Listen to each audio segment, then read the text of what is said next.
Meus caros ouvintes, telespectadores, que a força do Criador, que é Deus, do Cristo Jesus e dos senhores solares, Alfa e Ômega, estejam presentes aqui entre nós e todos os mestres ascensos cubram-nos com seus mantos sagrados e abençoem-nos. Assim seja. Eu estou aqui hoje presente, vou fazer uma entrevista com a Mara, né? Para que ela nos conte aqui como que ela se tornou uma escritora, né, da Fraternidade Branca, e como se deu esse contato com essa mestra anterior, né? Então, eu só vou te perguntar como é que foi esse teu contato com ela, como é que você começou, como que foi teu primeiro contato com a mestra, e um pouquinho da tua história também, que eu sei que você foi professora de religião, para você contar aí para o telespectador. Então, doutor, eu comecei, eu sou de uma cidade, eu nasci em Patrocínio, Minas Gerais. E eu venho de uma família, meu pai é advogado, ele era diretor de um colégio estadual, Nélia Amaral. E eu comecei, tive uma infância, uma educação católica, mas a minha primeira escola que meus pais colocaram foi numa escola presbiteriana, porque eles acharam que era a melhor lá da escola particular. E eu, do primeiro ano até o terceiro ano, terceira série, eu fui nessa escola, uma escola muito boa, e eu aprendi a parte de educação religiosa com eles, e eu gostava muito. E depois eu fui colocada para estudar no colégio de Freira. E tive a formação católica até a educação, até terminar o colegial. E terminando o colegial, eu comecei eu queria estudar, e meu pai queria que eu continuasse morando em Patrocínio. E naquele ano saiu a faculdade de filosofia, e eu resolvi fazer ciências biológicas. Eu comecei a fazer as ciências biológicas e eu queria trabalhar. Eu já tinha meus 18 anos e eu pedi para ele para ser professora, que eu queria ser professora do colégio, lá onde ele era diretor. E aí eu comecei a dar aula de ciências e fazendo faculdade de ciências. Depois de 2 anos eu perdi as aulas de ciências por um que já era formado, um professor, e os professores e meu pai, o pessoal da escola, não, porque você não vai sair da escola, você vai continuar conosco, você vai ser professora de educação religiosa. E eu era muito nova na época e eu falei, mas como? Eu não sei nada, eu sei muito pouco, e me senti muito insegura, uma responsabilidade muito grande em ser a professora de educação religiosa. Mas eles insistiram e eu comecei.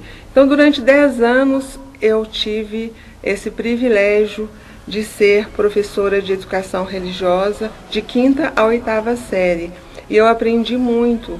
Eu lia o Evangelho de Jesus, o Novo Testamento, e as aulas eram de acordo com o que a Igreja Católica orientava, e eu gostava muito.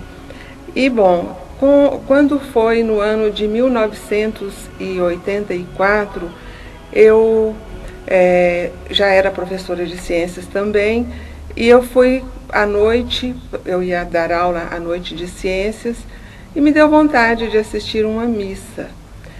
E eu entrei na igreja para assistir essa missa, a igreja estava muito cheia, eu estava em pé, coloquei a minha bolsa no chão para não incomodar as pessoas, devido a tantas pessoas que estavam ao meu redor.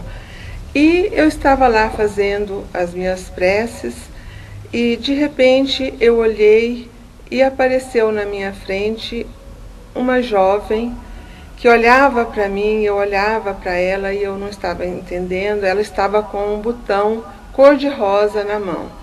E eu estava olhando e pensei, será que é comigo que esta jovem, será que é comigo que ela quer alguma coisa comigo? Eu não estava entendendo a situação. E ela não tirava os olhos de mim. E ela estava com uma rosa, com uma flor, um botão cor de rosa na mão. E eu perguntei se era para mim. Aí ela sorriu e aproximou. Aí ela aproximou, me entregou aquele botão. Eu peguei o botão, encostei o rosto de um lado, do outro dela, falei baixinho, muito obrigada. E segurei aqui. Quando eu vi, ela desapareceu. Aí eu olhei para trás e já não vi mais nada, não via. E ela desapareceu e de repente eu senti uma energia, uma irradiação muito forte sobre a minha cabeça e eu comecei a chorar, porque foi uma emoção muito forte que eu senti naquele instante. E eu continuei fazendo as minhas orações, terminou a missa, perguntei às pessoas se alguém tinha visto uma jovem, ninguém tinha visto nada. Bom, eu expliquei que ela estava vestida com uma blusa amarelo clarinho, de filó. Eu lembro até esse detalhe, porque eu fiquei olhando muito tempo para ela e ela olhando para mim. E aquilo foi assim, foi um encontro que eu tive, ela materializou lá na igreja, hoje eu sei, que foi a partir desse primeiro encontro que foi o meu início do meu trabalho espiritual com a grande fraternidade branca aqui na Terra. E eu tenho um detalhe também para dizer para vocês, que o meu pai e a minha mãe, eles gostavam muito do Chico Xavier. E então meu pai tem a biblioteca de livros e mais livros, e eu cresci também lendo esses livros e ouvindo sobre o Espiritismo.